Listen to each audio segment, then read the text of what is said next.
kudos to Buster Posey for pumping the gas and getting one Rafael Devers over to an somewhat anemic Giants offense. Stunning. Without really giving up much. It's hilarious. You sent me the news, or you sent me a text. Yeah, because I couldn't even like I was like I was like,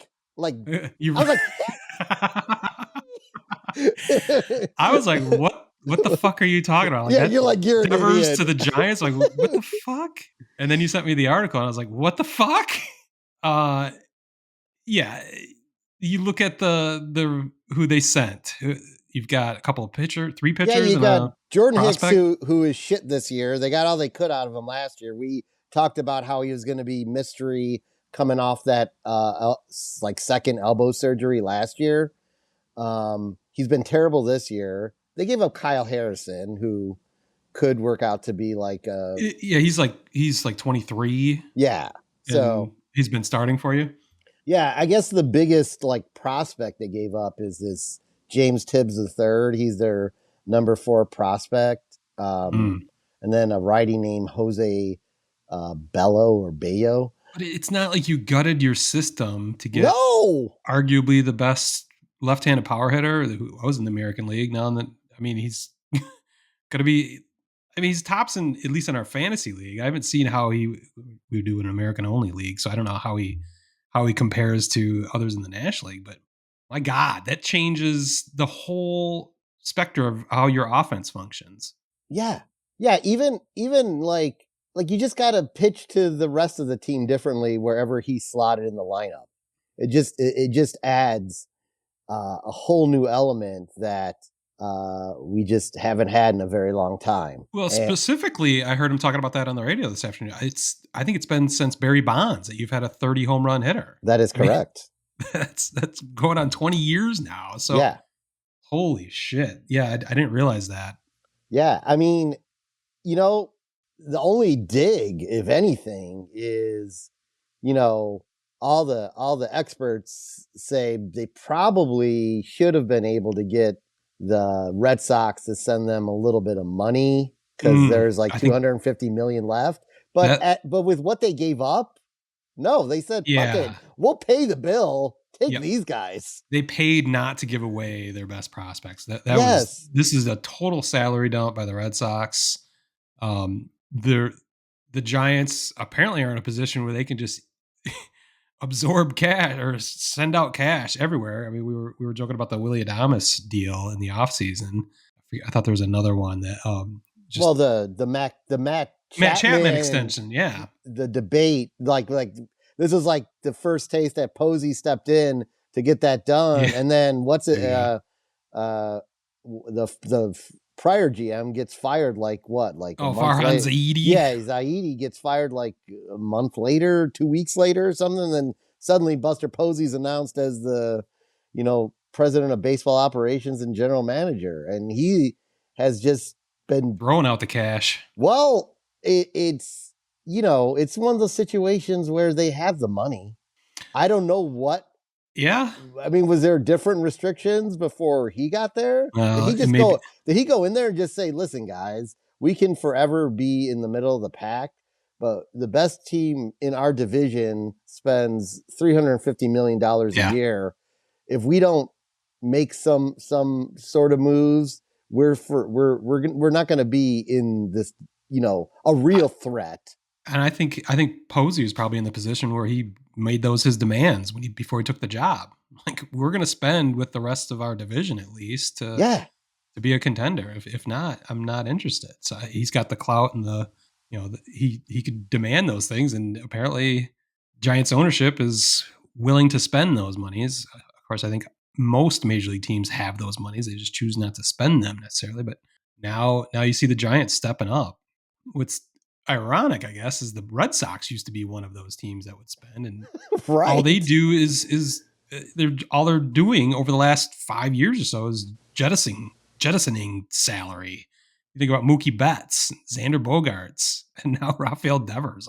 They just chose to not pay those guys. They chose to release them, so they didn't have to pay them anymore. Yeah, Devers was on a 10-year, $315 million guaranteed contract. I think he had 7.5 years left on that. Puts him through his age 36 season, something like that. 255 million, I think, is what is left on it. So yeah, you just bought your way not having to give up all the prospect capital that many would have thought would be more requisite for a trade to get fucking Rafael Devers. Yeah, I was, when the first alert came through, I'm like, what? I was like, no, because I knew what his contract was. I'm like, no, not one of my teams. Well, and the Red Sox just got done sweeping I know the Yankees over the weekend. They're hated rivals, and thanks to him too. They're still in. Yeah. He had a home run yesterday. Yeah, it's crazy. Everything. You knew there was trouble in the clubhouse with Devers, and we've got a timeline we can go over, which is pretty fucking hilarious. I just didn't think they would pull the trigger. I didn't think they'd pull the trigger at all, actually, but that they would do it in mid-June. Like, why? I'm surprised that it's this early. I thought they might wait longer if they did decide to do that. Yeah. Get his services for as long as possible. But did they decide he was such a problem in the clubhouse, at least, and just a malcontent, even though he's producing on the field? I think he's got his best on base percentage ever for his career now. I think his OPS is over 900. Certainly on pace to get the 30 plus home runs. Yeah. It's just shocking. And for it to be the Giants, I guess you could say there's only a few teams in a position to be able to absorb that contract. Again, I disagree with that philosophically, but the heavy hitters that have spent, can spend traditionally, there's not a huge pool of that. So maybe you guys accepted the full salary and they said, hell yeah, let's do this. So yeah, I agree with you, the timing, and I'm excited about the timing because the Giants just played a very competitive series against the Dodgers. Yeah. Game 1, the Giants blew them out. Game 2, the Dodgers blew them out. And then last night, the Dodgers squeak out a 1-run victory. But you're in second place. Yes. Just 2 games back. Yeah. Yeah.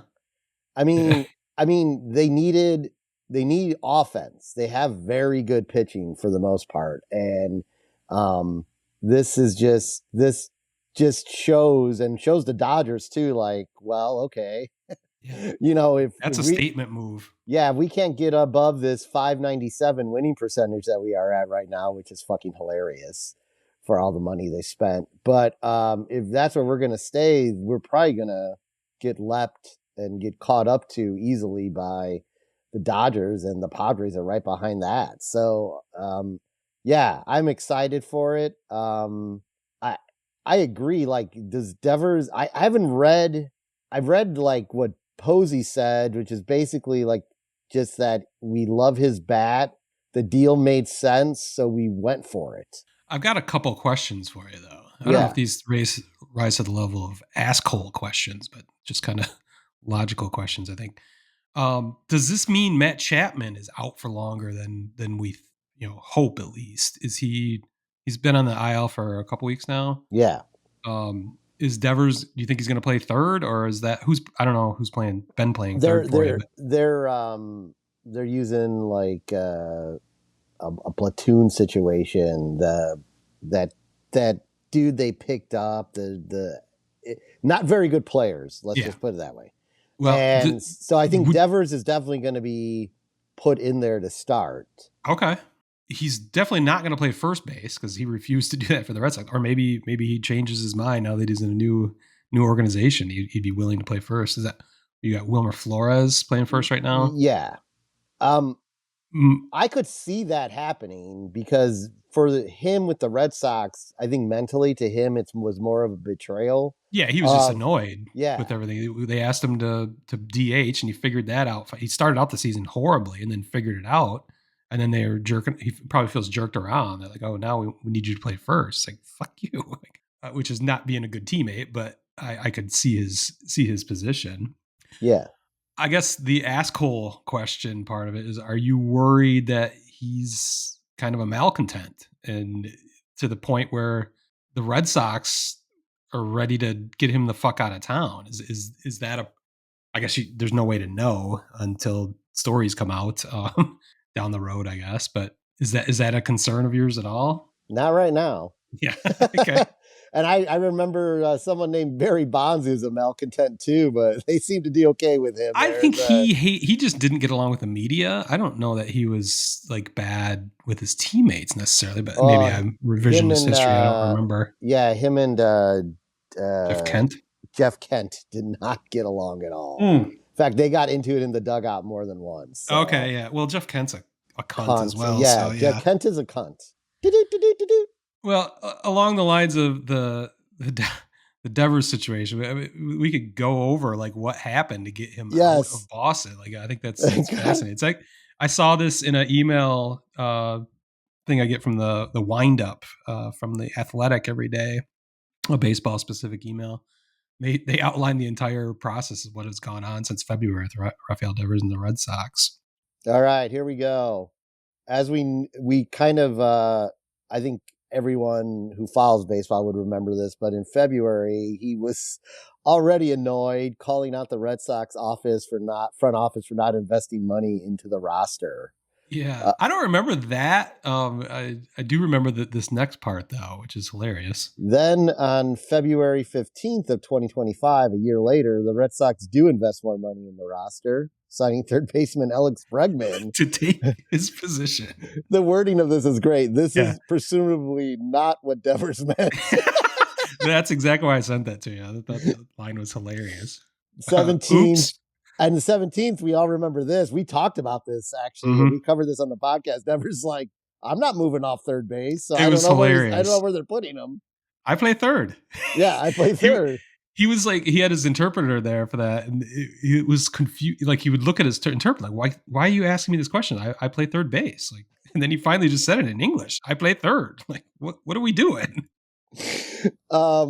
March 13th, I actually, we probably, most people who are following this would remember this. After conversations with manager Alex Cora and chief baseball officer Craig Breslow, Devers says he is, in fact, moving off third base. So that was less than a month later. It's done. May 8th, about a little over a month ago, an injury happened with Tristan Casas. They asked Devers if he'd be willing to play first base. And his reply was, they can't expect me to play every single position. Adding, they put me in this situation and they told me that they didn't want to allow me to play any other position. Now I think they should just do their jobs, essentially, and hit the market and look for another player. Wow. I'm not sure why they want me to be in between the way they have been. Yeah. That's a disgruntled employee. He is their highest paid employee. Yeah. Of course, that deal was done with a previous regime. That was Chaim Bloom, I think. Not Craig Breslow. So that's where things have changed, obviously. Go ahead. Yeah, I think May 9th is like the red flag of why this trade happened. The Red Sox owner, John Fisher, flew to KC to meet with Devers and have a conversation. So obviously it had reached the point to where the new baseball operations department said, there's nothing we can do with him. Yeah. Maybe you can talk some sense into him. That was a serious red flag for the Red Sox that day when the owner has to get on a fucking plane to Kansas City of all places to talk down your fucking star player. But yeah. A few days later on the 12th, he ends up earning AL Player of the Week, and we all you have him, I think, on your team. You know, I do. He got off to a very, very rough start, and now he's like lights out. That's actually the biggest question that I failed to ask you. How does this affect my fantasy team? Well, you get to keep him until can you still trade him, but not. You just can't drop him. I don't know. I'm the commissioner. I didn't make a rule about that. I don't even think it allows a trade. I don't even think the ESPN allows you to trade players like that. But at least you can't dump him. I know that. You can't dump him. Once you dump him, he's gone. He just disappears like he never existed in the. Yeah. Well, It's I like won't the be trading. leftovers. I don't have any plans to trade him, so I guess it's a moot point. But well, that was just a question I had. Anyway, well, that's a great valid question, and there was our fantasy minute. yes, so 30 seconds. Then everything gets kind of rosy for a second because Bregman gets injured, creating that space at third on May 23rd. Cora says the team is going to just leave Devers alone and let him be a successful DH. Yeah. So now they've come to the consensus. It's best just to leave him at DH. And then June 15th. A day that will live in infamy. Devers homers as the Red Sox sweep the Yankees. After the game, he is traded to the Giants. Now, I heard either Holmes and Spiegel were talking about it. I don't know if this has been reported or if they were just joking about it, but it sounds like they finished the game. They were on their way to the airport, and the news breaks before they get on the plane, and they have to Uber Rafael back to Fenway to get all his shit, and then go to San Francisco. So really, that they may have been joking, just making up that scenario, but that sounds plausible. I don't know. I mean, considering the timeline, because the game just finished. Yeah, that's true. If they have to, they're going on a road trip, so they'd have to jump on the plane as soon as possible. So I don't know I guess the timing could be confused. If they had made the trade before they went to the airport, they could have. I mean, another funny part of this. Yeah, seeing as he played the game, the trade wasn't done until post game, and he had a home run. He helped them win a series, a sweep against the Yankees, the most hated team by the Red Sox fan base. It's so confusing. I guess I've got so many more questions about the Red Sox, which this is not a Red Sox podcast, but yeah, what are they thinking this rest of the season looks like for them? Well, they have a ton of top end prospects that have been banging on the door of AAA to move to the Major League club, and they just called up Roman Anthony last week. They have others that are ready to come up. I'm not familiar with each of them, but they think they're ready. I almost think I can't think they're better off without Devers, other than just being a clubhouse cancer. Yeah. It's confusing.